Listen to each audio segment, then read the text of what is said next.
Барлықтарыңызға қайырлы күн трейдерлер. Жалпы видео басылмай тұрып, мен сіздерге өзімнің Telegram каналымды ұсынамын. Жалпы Telegram каналда не бар? Бізге күнделікті тегін сигналдар, тегін анализ және де тегін лайв трейд болады. Аптасына бір рет. Зоналармен бөлісетін боламын, және де басқа да ақпараттармен бөлісетін боламын. Канал ссылкасы видеоның астында болады. Және менің Instagram парақшама тіркеліп қойыңыздар. Жалпы алла қаласа осы каналда бізде барлығы осы трейдингті қолданып жүрген барлық стратегиялар біртіндеп шығарылатын болады. Сіздерден тек қана қолдау, видео біткеннен кейін обязательно міндетті түрде комментарий күтетін боламын. Ал енді бүгінгі сабаққа келейік. Жалпы бүгінгі сабақ бізде трейдингтің ликвидность деген нәрсесі. Ликвидность дегеніміз не? Ликвидность дегеніміз үлкен игроктардың ақшалары қалып кеткен жері болып есептеледі. Ликвидность рыночный заявкалар көп орналасқан жер. Жеңіл сөзбен айтатын болсақ, біз секілді трейдерлардың стоп-лосстары орналасқан жер. Значит, біз трейдерлар стоп-лоссы сол ликвидностьтің сыртына қарай қоямыз. Ликвидность жалпы бізде екіге бөлінеді. Buy side ликвидность және sell side ликвидность. Buy side ликвидность дегеніміз жоғарыдағы бағаның жоғарысындағы ликвидность. Яғни шорт позиция ашқан трейдерлардың стоп-лосстары сол жақта болады. Sell side ликвидность, значит төмендегі ликвидность. Бағаның төменіндегі орналасқан ликвидностьтарды біз sell side ликвидность деп атаймыз. Яғни long позиция ашқан трейдерлардың стоп-лосстары сол жақта жүретін болады.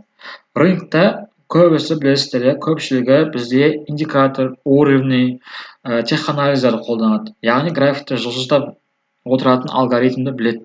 Және алгоритмге керегі жалпы біздің стоптарымыз. Значит, біздің стоп-лосс, біз айтамыз ғой, стоп-лосс атты барып ұшып кетеді дейміз ғой, кейде дәл сол. Алгоритм біздің заявкаларымызды графикте бағаны жылжыту үшін біздің стоп-лоссымызды жинап, қорай кетіп қолданады. Жалпы ликвидность дегеніміз айтатын болсақ, графикте көрсететін болсақ, қараңыздар. Жалпы мына біздің қызыл зонамыздан баға 3 рет құлады, бір рет, екінші рет және неше жерде үшінші рет құлады. Және мынау үстінде бізде орналасқан, бізде не болады? Buy side ликвидность. Значит, бағаның үстінде орналасқан. Біз сол buy side ликвидностьтан біз астыға қарай позиция ашатын болсақ, шорт позициясын не істейді? Қараңыздар. Көріп тұрғандарыңыздай, бізде бағаны фитильмен бір жинап, біздің стоп-лоссымызды алып, сосын барып баға не істейді? Құлайды. Именно біздің стоп-лоссымызды алады, баға резко бірден құлайтын болады. Екінші мысал, sell side ликвидность, значит, бағаның астында орналасқан ликвидность. Астында міне баға бізде ликвидность орналасты. Дәл мысалы мына buy зона болатын болса, біз значит байға қарай қарастырамыз, стоп-лоссты осының астына қоямыз. Стоп-лоссты астына қойған ликвидностьке қоямыз. Ликвидностьқа не істейді? Баға біздің ликвидностьіміз шешіп, сосын барып не істейді? Ұшады. Значит, біз ликвидностьқа емес, ликвидностьтің сәл сыртына қоямыз. Көріп тұрғанымызда міне алгоритм идеальный зона пробить етті, sell side ликвидностьті шешті, болғаннан кейін барып не істеді? Баға лонгқа қарай кетті. Қорытындылайтын болсақ, ликвидность ол алгоритм үшін бензин. Бағаның жүруі, значит, бензин. Сол бензинге тұтыну арқылы ол бағаны жылжытып отырады. Яғни, біздің қарапайым трейдерлардың стоптарын андумен болады. Бірақ ликвидность структурамен бірге жүреді. Структура болмаса, баға боковикте тұрып қалатын еді. Значит, структура сабағын сіздер бірінші сабақта түсіндірген болатынмын. Сол сабақты обратно көріп, сосын барып осы тақырыпқа келсеңіздер болады. Жалпы рынок бізде графикте қалай болады? Графикте бізде қараңыздар.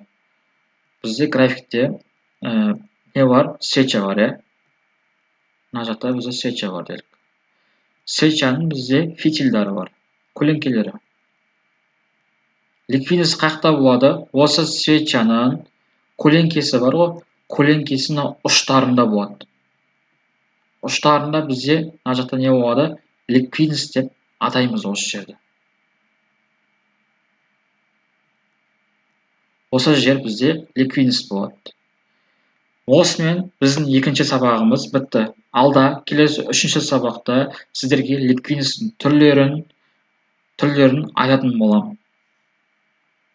Осымен біздің екінші сабағымыз аяқталды.